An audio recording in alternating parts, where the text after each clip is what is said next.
하나님께서는 지난주일 우리에게 복음 하나에 중심을 두면, 복음 하나를 우리가 제대로 붙잡는다라면 성도의 운명이, 생각이, 그리고 그 존재가 전환된다라고 하는 것을 가르쳐 주셨어요. 바울의 삶이 그 대표적인 예였죠. 그래서 바울이 젊을 때의 바울과 그리고 빌립보서를 기록할 당시 감옥에 있을 때의 바울은 어떤 사물과 상황을 바라보는 것이 너무나 다르다라는 것이었어요. 상황을 바라보는 것이 아니라 상황 뒤에 감추어진 하나님의 섭리, 이해가 되지 않아도 그 섭리를 바라보고 또 믿고 신뢰하고 기다릴 수가 있었습니다. 내가 매인 것도 너희에게 유익하다, 심지어는 내가 죽는 것도 유익하다라고 하는 것이 사도 바울의 원숙한 고백이었습니다. 그런데 여러분, 이렇게 상황을 인정하고 하나님의 섭리에 자신의 모든 것을 맡기는, 그래서 세상 누구보다도 평안한 삶, 하루하루를 누렸던 이 바울의 이 삶은요, 그냥 하루아침에 거저 이루어지는, 거저 변화된 그런 삶은 아니었을 겁니다. 복음을 중심에 두고 하나님의 섭리가 인정하는, 하나님의 섭리가 인정되는 사람과 사건을 만나면서 가능하게 된 변화였을 것이다 라고 생각을 해요. 그래서 저는 그 수많은 예 중에 한 가지 예를 여러분들과 나누려고 합니다. 바울의 2차 전도 여행 중이었습니다.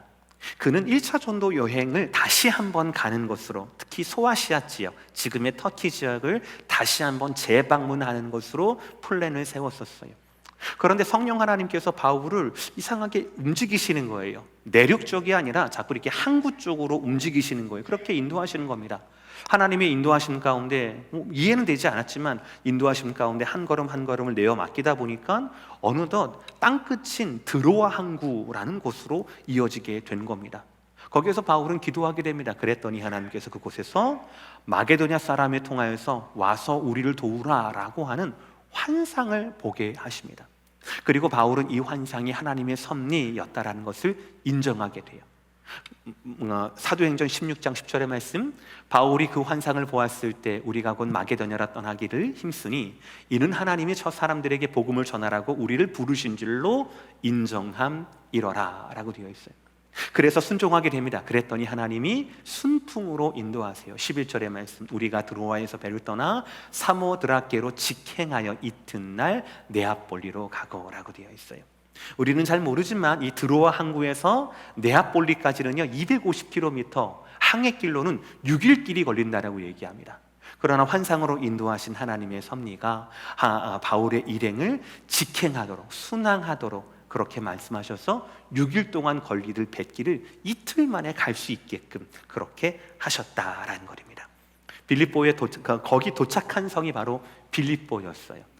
빌립보 성에 도착한 사도 바울은 아마 상상했을 겁니다. 기대했을 겁니다. 와, 하나님이 내 계획이 아니라 하나님의 섭리가 이렇게 환상으로 그리고 순풍으로 우리를 인도하셨으니까 빌립보 거기 도착하기만 하면 엄청나게 위대한 하나님의 사건이 이루어질 거야 라고 기대를 했을지 몰라요. 그러나 기대대로 되지 않는 거예요.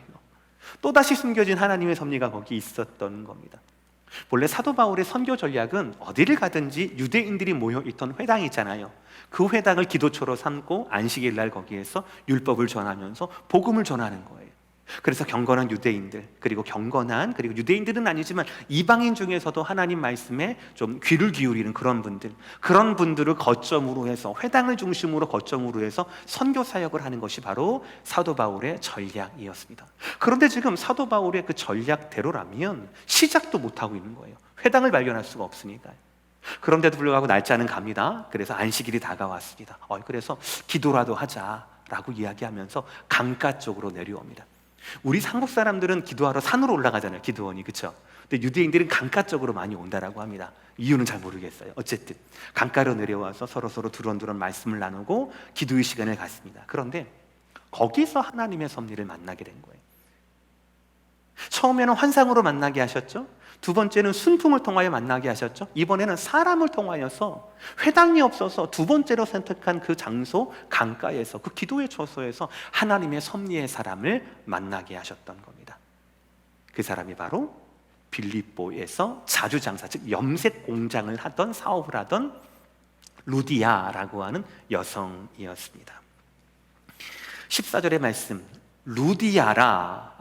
루아디라 시에 있는 자색옥감 장사로서 하나님을 섬기는 루디아라 하는 한 여자가 말을 듣고 있을 때, 그들의 두런두런하는 말씀과 하나님의 말씀을 듣고 있을 때 주님께서 그 마음을 열어 바울의 말을 따르게 하신지라라고 되어 있어요. 근데 중요한 건 여기에 있습니다. 바울도 지금 순종했잖아요. 터키로 가려던 것, 바다를 건넜잖아요. 바울이 순종했거든요. 바울의 순종한 발걸음과 그리고 그 발걸음 끝에서 하나님의 섭리의 사람 루디아를 만나게 됩니다. 하나님께서 루디아의 마음을 열어주셔서 거기에 하나님의 말씀을 꽂아주십니다. 그리고 루디아도 그 마음 가운데, 그 말씀 가운데 순종하게 돼요. 근데 은혜만 받고 마는 것이 아니었습니다. 그것이 우리와의 차이점이에요. 우리는 은혜 받으면 그것으로 끝나잖아요. 아유, 은혜 받았습니다. 목사님 설교 너무 좋았어. 이런 설교 못 들어봤습니다. 끝! 근데 루디아는 달라요. 보세요. 15절의 말씀. 그와 그 집이 다 세례를 받고 우리에게 청하여 이르되 만일 나를 주 믿는 자로 알거든 내 집에 들어와 유하라 라고 강권하여 머물게 하니라 라고 되어 있어요. 권사님 잠시만 스킵해 주세요. 잠시만 계셔 주세요. 지금 루디아라는 여인이 그 집과 자기 가족들을 자기가 들었던 복음으로 다 인도하는 겁니다. 자기까지 세례를 받게 되는 거예요. 그러면서 이렇게 얘기하는 겁니다. 당신 날 세례를 줬잖아요. 당신 나를 세례를 줄 때 성삼위 하나님의 이름으로 세례를 줬잖아요. 그러면 나를 믿음 있는 자로, 주를 믿는 자로 나를 여긴다라면, 자, 우리 집에 와서 거하라, 우리 집에 와서 기도해라, 우리 집에 와서 선교의 거점을 열어라라고 말한 거예요. 대단하지 않습니까, 여러분들? 그냥 은혜 받고 알겠습니다 그냥 간 게 아니에요. 은혜 받고 난 다음에 자신의 삶을, 자기가 받은 은혜, 자기에게 꽂힌 이 말씀, 그 모든 말씀 가운데 자신의 삶의 무게를 드렸던 거예요. 그래서 시작한 교회가 바로 빌립보 교회예요. 바로 루디아라고 하는 이 여인의 이 집에서 강권하여 나를 세례 줬으니까 나를 신자로 여긴다라면 들어와서 유하라, 아니라고 할 수 없잖아요. 죄송하지만 그렇게는 안 되겠는데, 이렇게 할 수가 없잖아요. 그렇죠? 너무나 귀한 것 같아요. 우리는 하나님의 섭리를 모두 알 수 없습니다. 그럼에도 불구하고 성도는요, 신자는요, 선하신 하나님의 섭리를 믿어요. 그런데 이 믿음의 선순환이라고 하거든요. 알지 못하지만 하나님의 이끄심을 믿는 거예요. 인내하는 거예요. 기다리는 거예요. 이것이 믿음의 선순환인데, 이 믿음의 선순환은 반드시 믿음대로 따라가는 성도의 순종이 필요하다는 거예요. 바울과 루디아가 왜 만나게 되었습니까? 바울의 순종 때문이에요. 루디아 집에서 어떻게 빌립보 교회가 시작이 되게 되었었습니까? 빌립보에서 하마터면 선교가 회당을 찾지 못해서 선교를 시작도 못할 뻔했던 그 상황 가운데 어떻게 해서 루디아의 집이 선교의 거점이 되고 루디아의 집이 나중에는 빌립보 교회가 되었습니까? 루디아의 순종 때문에 그랬다라는 것이지요. 직분이나 성별은 나중의 문제입니다. 중요한 것은 저와 여러분이 복음 앞에 분명하게 서야 한다라는 것이에요. 복음이 우리에게 요구하는 것이 그 무엇이라도 그 무엇에 순종해야 한다라는 거예요. 그래서 믿는 사람의 삶은 반드시 필연적으로 복음을 담아내야 한다라는 겁니다. 다 함께 따라합시다. 삶이 복음을 담아내야 합니다. 시작. 삶이 복음을 담아내야 합니다. 네, 그것이 바로 오늘 말씀의 제목이에요. 세 가지를 말씀드리겠습니다. 첫 번째, 모든 원인은 복음 진리라는 것입니다. 사실은 오늘 말씀은 가정윤리에 대한 말씀이에요. 그리스도인으로서 아내는 남편에게 어떻게 대하고 1절부터 6절까지, 그리스도인 남편으로서는 아내를 어떻게 대하라, 그것이 7절 말씀입니다. 그런 자는 오늘 말씀을 통하여서 어떻게가 아니라 왜 그래야 하는가에 대해서 여러분과 좀 깊이 있게 말씀을 나누려고 합니다. 먼저 우리가 기억해야 할 말씀이 있어요. 베드로전서 1장 22절의 말씀이에요. 우리 다 함께 읽겠습니다. 시작. 너희가 진리를 순종함으로 너희 영혼을 깨끗하게 하여 거짓이 없이 형제를 사랑하기에 이르렀으니 마음으로 뜨겁게 서로 사랑하라. 아멘. 여러분, 기독교에서 말하는 진리는 무엇입니까? 기독교에서 말하는 진리는 무엇입니까? 정확하게는 기독교에서 말하는 진리는 누구입니까? 기독교의 진리는 예수 그리스도이십니다. 예수님께서 스스로를 길이요 진리요 생명이라고 말씀하셨습니다. 어떻게 살아야 합니까? 무엇을 알아야 합니까? 무엇이 우리의 생명입니까? 예수가 우리의 길이요, 예수가 우리의 진리요, 예수가 우리의 생명입니다 라고 말하는 것이 그리스도인입니다. 이 땅에서 예수님께서 무엇을 가르치셨습니까? 이 땅에서 예수님께서 우리에게 무엇을 보여주셨습니까? 말씀으로 무엇을 남겨두셨습니까? 착하게 살아야 복을 받는다, 동화책 같은 말씀을 남겨주셨습니까? 아니에요. 예수님께서는 그의 목숨으로 말미암아 우리의 죄를 해결해 주셨고, 죄의 결과인 죽음을 대신 죽어 주셨습니다. 우리의 죄를 해결해 주신 것, 우리를 치유하신 것이 예수님께서 이 땅에 오신 목적이라는 거예요. 이것이 바로 저와 여러분이 알고 있는 복음 진리 아니겠습니까? 다시 한번 베드로전서 1장 22절, 너희가 이 진리를 순종함으로, 예수의 진리를 순종하면 어떻게 된다고요? 그냥 지식이 애드가 되는 게 아니에요. 성경 지식 하나가 더 얹어지는 게 아닙니다. 어이고, 이런 본문도 있었구나, 이런 상식도 있었구나 라고 하면서 여러분이 백과사전을 알고 책을 읽던 것처럼 여러분의 지식이 채워지는 게 아니라고요. 우리가 진리에 순종하면 어떤 일이 일어납니까? 영혼이 깨끗하게 된다라고 말씀합니다. 우리의 삶에서 거짓이 없어진다라고 말씀합니다. 거기서 끝나지 않아요. 깨닫는 것에 끝나지 않습니다. 우리의 존재가 변하게 되면 우리의 두 손이, 우리의 관계가 변화가 돼요. 어떻게 해요? 형제를 사랑하기에 이르른다라고 말씀합니다. 그런데 그 사랑이 어떤 사랑이에요? 겉으로 하는 사랑이 아니에요. 남편이니까 아내를 사랑하는 것이 아니에요. 마음으로 뜨겁게 서로 사랑하게 된다. 진심으로 영원토록 변치 않는 사랑을 한다라는 겁니다. 그러니까 결국 형제를 사랑하고 이웃을 사랑하고, 제가 말씀드렸어요. 가족은요, 아내는 남편은 가장 가까운 이웃이라고 말씀드렸어요. 그 형제를 가장 진심으로 사랑하게 되는 모든 원인은 어디에 있어요? 진리에 순종함으로라고 되어 있다고요. 이 사랑은 결과입니다. 이 모든 사랑의 결과의 모든 원인은 바로 뭐냐면 진리를 순종함으로라는 거예요.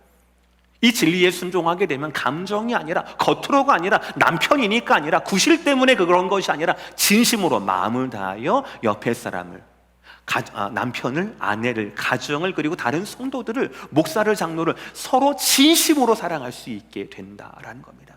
마음에 들어서가 아니에요. 진리에 순종하면 이것이 원인이 돼서 사랑하게 된다라는 것이. 지난 3주간 제가 세상의 청년들을 대상으로 결혼 교실을 열었어요. 그때 이제 작은 책자가 있었고, 또 하나는 뭐냐면 고린도전서 13장을 우리가 좀 강해를 하고 친구들하고 우리 청년들하고 배우는 시간을 가졌어요. 저도 참 많이 배웠습니다. 근데 여러분 고린도전서 13장 너무 잘 아시잖아요. 그렇죠? 근데 구조가 참 특별합니다. 고린도전서 13장을 보시면 세 개의 구조로 되어 있어요. 첫 번째 1, 2, 3절은 바로 뭐냐면 사랑이 없으면 사랑이 없으면 사랑이 없으면이라고 나와요. 내가 아무리 큰 어떤 영적 은사를 가졌다 하더라도, 내가 믿음이 뛰어난다 하더라도, 능력이 뛰어난다 하더라도, 내가 나를 불에 내어줄 정도로 그렇게 헌신하는 마음이 뜨겁다 하더라도 사랑이 없으면 나는 아무것도 아니다. 사랑이 없으면 내게 유익이 없다라고 말씀하고 있다는 거예요. 그러니까 사랑이 그만큼 우리를 위한 우리 존재에 있어서 너무나 중요하다는 거예요. 그리고 4절, 5절, 6절은 바로 뭐냐면 사랑에 대해서 이거는 사랑이 아니다라는 거예요. 이거는 사랑이 아니야, 이거는 사랑이 아니야 라는 이 말씀을 하고 있습니다. 사랑은 시기하지 않는 거야. 사랑은 자랑하지 않는 거야. 사랑은 교만하게 굴지 않는 거야. 자기의 유익을 쫓지 않는 거야 라는 말씀이 바로 4절, 5절, 6절에 있어요. 그리고 나서 사랑은 이런 거야 라는 전환이 바로 6절부터 나오거든요. 오늘 고린도전서 13장 6절, 7절의 말씀 이렇게 나와 있습니다. 불의를 기뻐하지 아니하며, 여기까지가 사랑은 이런 게 아닌 거야 라고 말씀을 하는 거예요. 그리고 나서부터 사랑은 이런 거야 라는 말씀이 나오거든요. 그런데 중요한 게 여기 있어요. 제가 하이라이트 했죠. 여태까지 사랑에 대해서 이런 건 사랑이 아니야 라고 부정적인 것들을 말하셨다가 사랑은 이런 거야 라고 말씀하시는 그 다리가 되는 것, 첫 시작이 되는 것, 그것이 뭐예요 여러분들? 노란색 글씨가 뭡니까? 다 함께 시작. 진리와 함께 기뻐하고라는 것. 불의를 기뻐하는 게 사랑이 아니에요. 진리와 함께 기뻐하는, 그냥 기뻐하는 게 아닙니다. 진리와 함께 기뻐하는 거예요. 그냥 기뻐하는 거 얼마나 쉽습니까? 그렇죠? 내 눈에 예쁘면 기쁜 거예요. 내 입맛에 맞으면 기쁜 겁니다. 내가 가지고 싶은 거 가지면 기쁜 거예요. 그러나 그렇다고 해서 그 욕망이 다 채워집니까? 아니에요 여러분들. 연애했던 사람이 결혼합니다. 결혼했던 사람이 다 결혼 생활에 성공합니까? 그렇지 않거든요. 결혼한 사람 중에서 서로에 대한 매력이 없다고, 서로에 대한 선택이 없었다고, 서로에 대한 사랑이 없었다고 말할 사람이 있습니까? 그러나 그 모두가 다 건강한 결혼 생활하는 건 아니잖아요. 왜 그렇습니까? 우리의 기준이, 우리의 매력이 달라지기 때문에 그렇거든요. 영원하지 않기 때문에 그렇거든요. 왜 그렇습니까? 진리가 없는 기쁨 때문에 그렇다라는 거예요. 우리의 사랑에 진리가 있어야 되는 거예요. 진리와 함께 기뻐하면, 그 다음 구절 시작. 모든 것을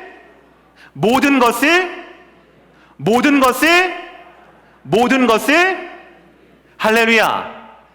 여러분이 꿈꾸는 가정, 여러분의 자녀들이 정말로 꿈꾸는 가정이 저런 가정 아닙니까? 무엇이라도 모든 것을 참으며, 모든 것을 믿으며, 모든 것을 바라보며, 모든 것을 견디는 가정, 이것이 이상적인 가정 아닌가요? 그런데 이 모든 이상적인 가정을 이끄는 것이 바로 뭡니까? 진리와 함께 기뻐한다라는 거예요. 아까 베드로전서 1장 22절에도 너희가 진리에 순종하면 영혼이 깨끗하게 되고 거짓이 없어지게 되고 형제를 사랑하는 이에 이른다. 이 사랑은 그냥 사랑이 아니라 마음으로 서로 뜨겁게 사랑하는, 진심으로 사랑하는 그 진정한 사랑에 이르게 된다라고 말씀하고 있다라는 거예요.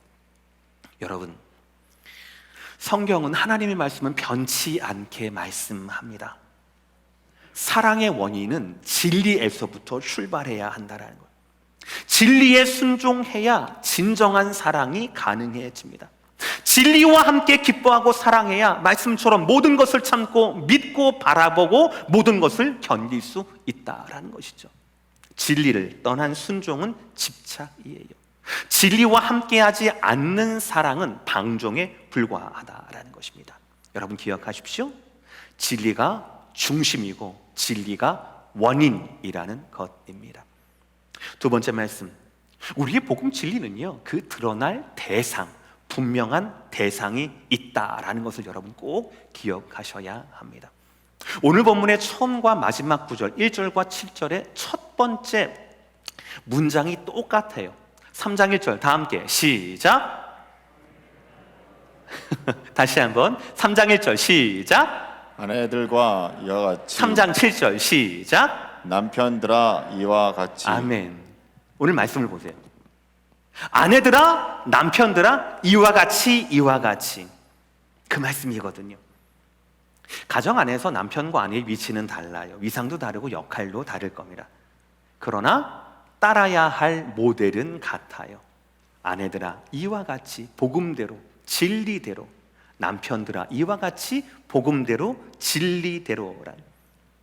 남편이든 아내든 성도로서 따라야 할 유일한 원인, 복음의 진리대로, 진리의 복음대로 그렇게 살아야 한다. 남편의 삶이든 아내의 삶이든 그 모두의 삶에는 반드시 복음이 담아내야 한다라고 말씀하고 있다라는 것입니다.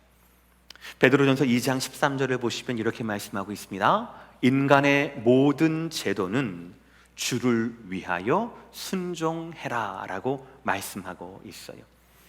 모든 인간의 제도는 인간을 위해서, 인간의 유익을 위해서 제정이 되었습니다.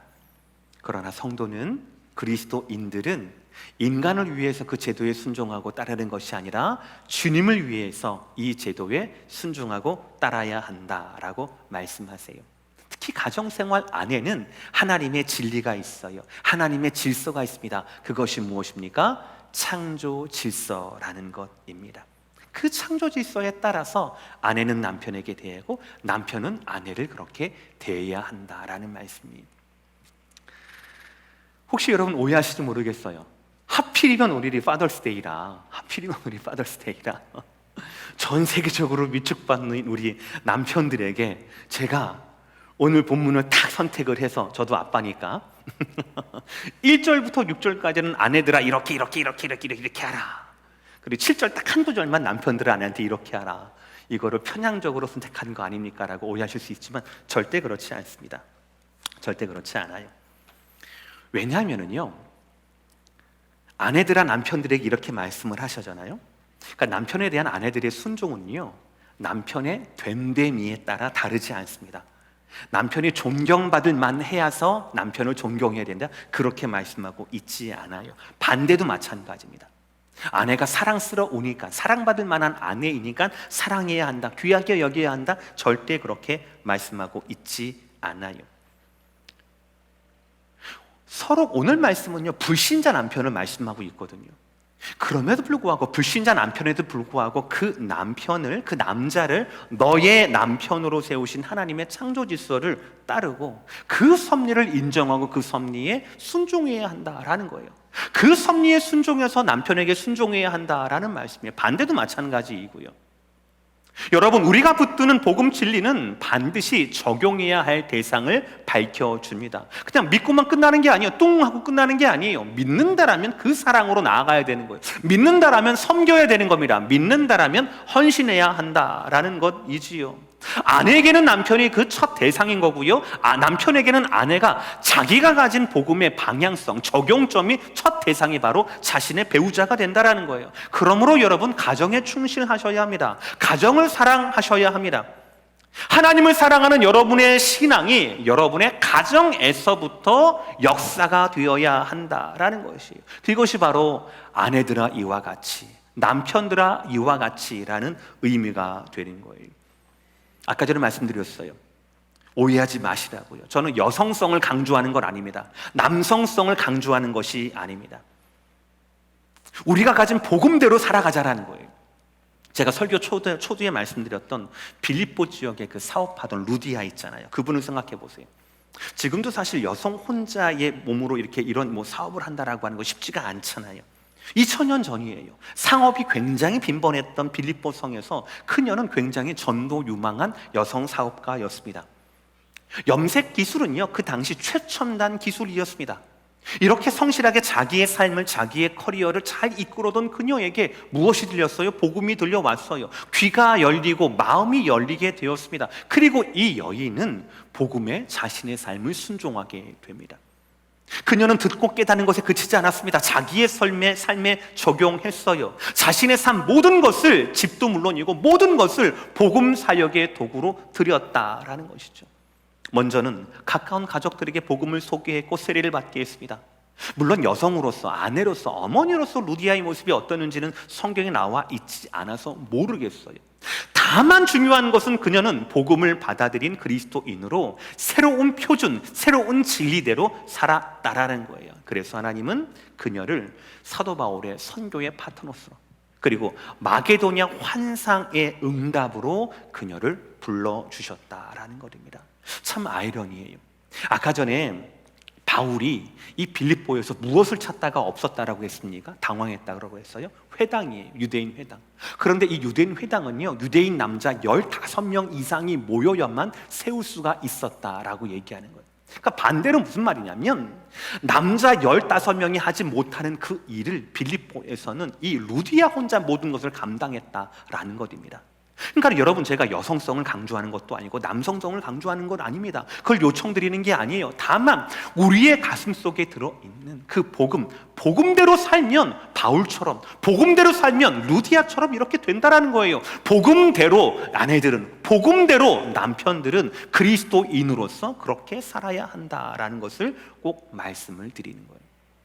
특별히 아내들아, 남편들아 라는 말씀은 여러분의 복음에는, 가진 복음에는 적용해야 할 대상이 분명하다라는 것을 강조하기 위해서입니다. 복음을 가지는 사람은, 복음을 따르는 사람은 반드시 그 복음에 순종해야 할, 복음 때문에 섬겨야 할, 복음 때문에 헌신해야 할 분명한 대상이 있다라는 것이지요. 그것이 남편이든, 그것이 아내이든, 그것이 라이드 사역과도 같은 이런 사역이든, VBS나 리트릿이나 아니면 청년들을 위해서 기도하고 물질로 돕는 어떤 사역이든지 간에, 선교든 어떤 것이든지 간에 모든 원인은 복음 진리에서부터 출발되어야 한다라는 겁니다. 내 마음 가운데 있는 내가 품었던 복음 진리, 그것이 인도하시는 대로 한 걸음 한 걸음 나아가다 보면 두세 걸음 뒤에 뭐가 있을지는 모르겠지만 하나님의 선하신 섭리가 나로 말미암아 순풍을 만나기도 하시고, 나로 말미암아 루디아를 만나기도 하시고, 나로 말미암아 감추어졌던 하나님의 섭리를 드러낼 수 있는 그런 귀한 하나님의 거룩한 수단이, 하나님의 거룩한 도구가 되게 하신다라는 것입니다. 사랑 성도 여러분, 하나님의 일하심에 여러분의 삶을 맡기게 되기를 주의 이름으로 축복합니다. 여러분 가지신 복음에는 분명한 그것을 전해야 할 대상이 있다라고 하는 것, 그것을 믿으시고 그 부르심에 아멘으로 순종하시는 아내이자 남편이자 모든 사역자가 되시기를 주의 이름으로 축복합니다. 마지막 말씀이야 결론이에요. 바로 뭐냐면 이 모든 것에는 분명한 상급이 있다라는 것입니다. 오늘 1절 전체의 말씀 읽어보겠습니다. 다 함께 시작. 아내들아 이와 같이 자기 남편에게 순종하라. 이는 혹 말씀을 순종하지 않는 자라도 말로 말미암지 않고 그 아내의 행실로 말미암아 구원을 받게 하려 함이니. 우리가 오늘 1절하고 7절만 보고 있는데요, 같은 구조예요. 1절도 아내들아 이와 같이, 7절도 남편들아 이와 같이. 1절에도 이는 왜 순종해야 하는가, 그 목적이 나와 있어요. 그런데 그 목적 안에는 무엇이냐면 상급이 같이 있다는 거예요. 이게 놀라운 겁니다. 우리는 섭리를 몰라요. 왜 하필이면 안 믿는 남편을 내게 만나게 하셨는지 그 하나님의 섭리를 몰라요. 그럼에도 불구하고 하나님의 창조 질서와 하나님의 섭리와 하나님의 진리를 담았다라면, 믿는다라면 그것에 순종하여 남편에게 순종해야 한다는 거죠. 남편을 섬겨야 한다는 거죠. 그렇게 되면 반드시 상급이 있다라는 겁니다. 그 상급이 뭐예요? 그 아내의 행실로 말미암아 구원을 받게 하려 함이니라는 말씀입니다. 저는 이 말씀이 우리 많은 여성 성도들에게 은혜가 되고 소망이 되기를 주의 이름으로 축복합니다. 물론 이 말씀이요, 남편은 아무 믿음도 없는데 아내의 믿음으로 말미암아 남편은 가만히 있는데, 남편의 믿음에는 아무런 변함이 없는데 남편이 기계적으로 구원받는다라는 것은 결코 아니에요. 누구든지 누구라 할지라도 각 개인의 믿음으로 개인은 구원을 받게 됩니다. 다만 이런 건 있지요. 그 아내의 행실로 말미암아라고 되어 있거든요. 그러니까 불신자 남편을 순종으로 대하는 그 아내의 행실을 통하여서 남편이 아내의 신앙에 관심을 갖게 되고, 그런 기회를 통하여서 아내의 착한 행실이 다리가 되어서 이 불신자 남편과 예수님이 복음이 연결될 수 있다라고 하는 것입니다. 2000년 전 소아시아 그 당시에는요, 아내가 먼저 믿고 남편이 믿지 않는 경우가 참 많았습니다. 2000년 전 가부장적 불교범이 엄격하던 당시 시대에 남편의 종교와 아내의 종교가 다르다라는 것을 인정할 수가 없었겠죠. 용납하기 어려웠을 겁니다. 당연히 핍박이 뒤따랐을 것은 불보듯 뻔한 일이었습니다. 그러나 하나님은 그런 상황 가운데 불신자를 둔 이 아내에게, 그리스도인 아내에게 뭐 대들어라, 뭐 따져라, 논쟁해라, 뭐 이혼해라 라고 말씀하지 않습니다. 이해가 되지 않지만 그 가정 가운데 임하게 하신 그 남자를 남편으로 세우셨던 하나님의 섭리를 인정하고 그 안에 성경적인 창조 질서를 인정함으로써 착한 행실을 가지고 남편의 구원에 유익이 되도록 하라라고 말씀하고 있다라고 하는 것이죠. 반대도 마찬가지입니다. 3장 7절의 말씀 다 함께 시작.